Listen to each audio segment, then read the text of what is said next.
கிறிஸ்துவுக்குள் பிரியமானவர்களே, இயேசு கிறிஸ்துவின் நாமத்தினாலே இந்த நாளிலும் கூட உங்களை நான் வாழ்த்தி ஆசீர்வதிக்கிறேன். இந்த நாளிலும் பிரயாணப்படுகிறவர்களோடு பரிசுத்த ஆவியானவர் பேசுவாராக, கர்த்தருடைய ஆவியானவர் பேசுவாராக, கிறிஸ்துவின் ஆவியானவர் பேசுவாராக. நீங்க எந்த ஒரு காரியத்திற்காக இன்னைக்கு பிரயாணத்தை துவங்கி இருக்கிறீங்களோ, இன்னைக்கு இந்த வசனத்தின் மூலம் ஆவியானவர் உங்களோடு கூட பேசுவாராக.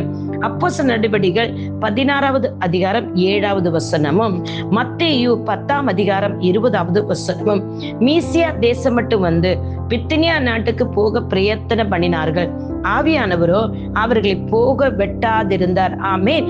போக வெட்டாதிருந்தார். இங்கே யாரை பற்றி சொல்லப்படுகிறது என்று சொன்னால், இங்கே பவுலும் தீமோத்தேயும் அங்கே பட்டணங்கள் தோறும் சென்று கிறிஸ்துவின் சுவிசேஷத்தை குறித்து சொல்லி அங்கே ஜனங்கள் விசுவாசத்தில் வளர தொடங்கி விட்டார்கள். அங்கே அது முடித்தது பிறகு அவர்கள் என்ன செய்கிறார்கள் பாருங்கள், அவர்கள் பிரிக்கியா கலாத்தியா நாடுகளுக்கு கடந்து போகிறாங்க. ஆசியாவிலே அவர்கள் அந்த வழி போகும்போது ஆசியா வசனத்தை சொல்லாதபடிக்கு பரிசுத்த ஆவியானவர் என்ன செய்கிறார்? தடை பண்ணுகிறார். அவர்களை போக விட்டாதிருக்கிறார். இன்றைக்கும் கிறிஸ்துவின் ஆவி, பரிசுத்த ஆவியானவர் என்று சொன்னாலே கிறிஸ்துவின் ஆவிதான், கிறிஸ்து தான். இயேசு கிறிஸ்து குறித்து நீங்க சொல்லும் போது இயேசு கிறிஸ்துவே தான் உங்களை என்ன செய்வார்? தடை செய்து நிறுத்துவார். போகாத மகனே, என்னை குறித்து தானே சொல்ல போற, அவர்கள் ரட்சிக்க தானே போற என்று சொல்லி அவரே தடுத்து நிறுத்துவார். இங்கே இங்கிலீஷ் பைபிள் நீங்க வாசித்தீர்கள் சொன்னால், இந்த அப்போஸ்தலர் 16:7 என்ன சொல்லுன்னு சொன்னால், இங்கே பரிசுத்த ஆவியானவர் என்று சொல்லப்படுது. இங்கே spirit of Jesus did not allow them, கிறிஸ்துவின் ஆவி என்று சொல்லப்படுகிறது. இதே மத்தேயு 10:20 சொல்லப்படுகிறது, ஆவியானவர் உங்களிடத்தில், அதாவது பிதாவின் ஆவியானவரே உங்களிலிருந்து பேசுகிறவர். கிறிஸ்து, பிதா, பரிசுத்த மூவரும் ஒருவரை நீங்கள் பிரித்து பார்க்காதீர்கள்.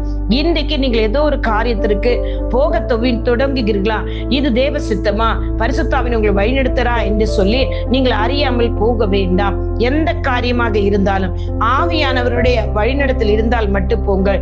ஏனென்றால் நம்மை நேசிக்கிறவர் அவர், நம்மளுடைய எதிர்காலங்கள் அறிந்திருக்கிறவர் அவர், அங்கு என்ன உங்களுக்கு வைத்திருக்க அறிந்திருக்கிறவர் அவர், தீங்கையும் தீமையும் அறிந்திருக்கிறவர் அவர், தன்னுடைய பிள்ளைகள், தான் நேசிக்கிற பிள்ளைகள் சகலம் நன்மைக்கு எதுவும் அவர் கொடுக்கிறபடினா பரிசுத்த ஆவியானவரும் கிறிஸ்துவின் ஆவியும் பிதாவின் ஆவியும் உடைய நீங்கள் கரெக்டாக போக ஆவியானவர் இன்றைக்கு உங்களுக்கு உதவி செய்வாராக. உங்களுக்கு முன்னே நிற்கிற தடைகளை அவர் உடைப்பாராக. இன்றைக்கு நீ பிரயாணம் பண்ணாதுன்னு ஆவியானவர் பவுலோடு தீமோத்தேயோடு இங்க சொல்லியிருக்கிறதா, அங்க போகல. அதே போல நீங்களும் போகாதீங்க. நாளைக்கு புறப்படு என்று சொன்னால் போங்க. நான் இந்த பரிசுத்தாவை பெற்றுக்கொண்டு அபிஷேகத்தை பெற்றுக்கொண்டு சொல்றீங்க. ஆனா உங்களுக்குள்ள இந்த பரிசுத்தாவின் யாரு? புத்தியும் ஞானத்தையும் உணர்வையும் கொடுக்கிறவர். அந்த ஆவியானவருக்குள்ள இருந்தா சகல சத்தியத்தை புத்தியோடு, தெளிந்த புத்தியோடு எல்லா காரியங்களும் செய்வீங்க, ஞானத்தோடு செய்வீங்க. பரிசுத்தாவினை பெற்றுக்கொண்டு புத்தியினமாய் அறிவு கட்டத்தனமாய் எதையும் செய்யாதீர்கள், ஞானத்தோடு செயல்படுங்கள். கர்த்தருடைய ஆவியானவர் இன்றைக்கு உங்களை கரெக்டான பாதை நடத்துவாராக. இந்த வசனத்தின்படி கர்த்தருடைய ஆவியானவர் உங்களை வழிநடத்தி ஆசீர்வதித்து சமாதானத்தையும் சந்தோஷத்தையும் நிம்மதியும் ஆரோக்கியத்தையும் பலனையும் கர்த்தர் கொடுப்பாராக. மருத்துவரிடத்தில் இந்த மருத்துவர் போகாத ஆவியானவர் சொன்னால் அதை கீழ்ப்படிங்க. இந்த மகன் இந்த மகளுக்கு வேணும் வேண்டான்னு சொன்னா திருமண காரியங்களை முடிவெடுக்காதீர்கள். இதுதான் ஆவியானோட வழிநடத்தல். கிறிஸ்துவின் ஆவி, நீ கிறிஸ்துவை ஏற்றுக்கொண்டனா நிச்சயமா என் கர்த்தர் உங்களை கரெக்டான பாதை நடத்துவார். கர்த்தர் தாமே இந்த வசனத்தின்படி உங்களை இன்னைக்கு உணர்த்துவாராக, உங்களை வழிநடத்துவாராக, உங்களை பாதுகாப்பாராக, உங்கள் பிரயாணங்களில் அவர் கூட இருப்பாராக. அவர் மேகஸ்தம்பம் கிளம்பாவிட்டால் அவர்கள் கிளம்பல இஸ்ரவேல் ஜனங்கள். அதே மாதிரி ஆவியானவர் உங்களுக்குள்ள இந்த வழிநடத்தால் போகாதீங்க. கர்த்தர் தாமே உங்களை ஆசீர்வதிப்பாராக. God bless you all. உங்களுடைய சகோதரி இவாஞ்சலிஸ்ட் ஷீலா ரசோரி. ஆமென், ஆமென், ஆமென்.